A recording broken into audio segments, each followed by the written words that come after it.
Hey guys, Mark here. And as always, thank you guys for watching, commenting, and subscribing to the Joe Boo Sports Report. Without you guys, this literally doesn't work. I'm getting ready for our game tonight. Got my Cuban rolls. We got some mini rolls here. Nice, nice firm roll. Not too crusty, but not too gummy. Not like those rubbery cheesesteak um, sub rolls you get at Pat and Gino's. These are like real bread. Okay, so guys, we didn't get any help whatsoever from the Washington Redskins. In fact, Tampa Bay. May be another team that's looking to fire everybody and maybe competition for finding a head coach. Because, they literally had 480 yards of offense and ended up with only 3 points. Let me say that again. 480 yards of total offense and ended up with 3 points. Their kicker missed 2 field goals, interception on the 1 yard line, fumble that was literally knocked 20 yards downfield, a couple of interceptions. They're just bad. And it's funny because we had people that were saying, "Oh, I'll take Ryan Fitzpatrick. I'll take Jameis Winston. I'll take RG3 ahead of Dak Prescott." And I got to tell you that unless you have a system, I don't care who you have a quarterback, it's not going to matter. And clearly, people are finally beginning to realize that it's the Cowboys system that we have that's just not doing it.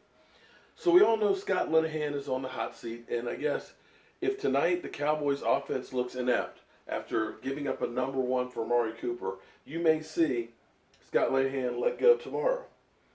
And you may end up seeing Jason Garrett let go at the end of the year. So now you've got all kinds of speculation on who is going to be the new coach of the Cowboys. You're looking at Lincoln Riley is one of the hot topics right there, but are you sure that he wants to leave that job that's making $5 million a year with having everything that he wants, complete control, to come to Dallas? Are you sure about that? I don't know. Maybe there's a relationship that I don't know. Is that the guy that you want to have? Now, I understand that you're looking now that the younger coaches are relating better with the players. Their offenses are more suited to play that's in college, the pistol offense, the run pass options and things, where you need a new perspective. So that makes some sense there. Or do you look at an old guard guy who has been around as head coach? We're talking like, say, a Norv Turner. He was, of course, our offensive coordinator during our heyday, but he's evolved, unlike Jason Garrett. You look at him as a head coach where he hasn't done that great. He was San Diego. He was in the playoffs every year, but they couldn't do much in the playoffs. However, you look at San Diego and say, well, that's been their whole existence. But you look at what he has done in Carolina this year with Cam Newton. See, that's the difference to me of having a Dak Prescott that's regressed, a Dak Prescott that everybody hates and says that he's a bum. You need an offensive coordinator who can come up with an offensive scheme as well as look at my quarterback and say, okay, what can I do with this guy well?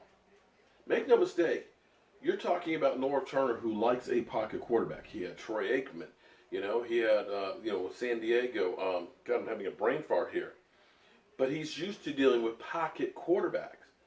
That's not really Cam Newton's game. But he went to Carolina, and he was able to take what Cam Newton does well and make him a better pocket quarterback and use both of those.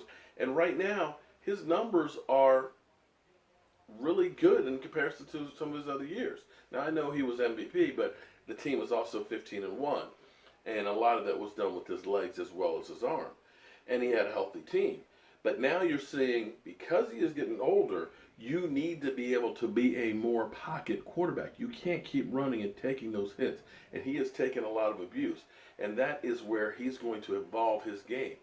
And that's where we need a coordinator coach who knows how to take that talent to the next level. I'm excited, actually. I'm not sure if the rest of the season means that much right now, and you don't want to lose games, you want to. Believe me, I'm listening to Tommy the Moron Donnelly. Hats off to him and his family because their house burned down. He lives out in California. And see, he's so much of a moron. He didn't burn down with all the other houses that burned down, the last couple of days. His burned down 2 weeks ago. But hats off to them because they're staying in a motel right now. The house is gone. But even with that, he's out there talking trash. And I got to tell you, I want to talk to trash to the Eagles fans. I wanted to go ahead and talk a lot of smack because I know if we lose this game, oh my God. I haven't seen much of the Eagle trolls this season, but I guarantee you those guys will be back out. So I want to know from you guys, do you want to get a young college coach, unproven?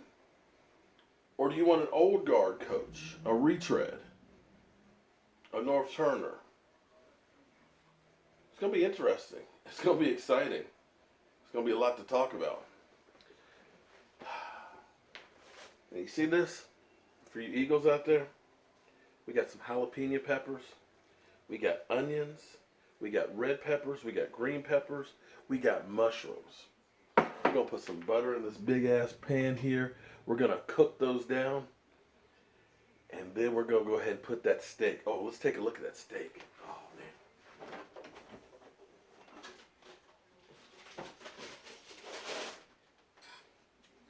We marinated the steak overnight. And this is going to be good. Yeah, you Eagles. I'm going to show you what a real steak and cheese is. And then my Cowboys are going to bitch slap you tonight. I'm Mark Holmes, and I'll see you guys soon.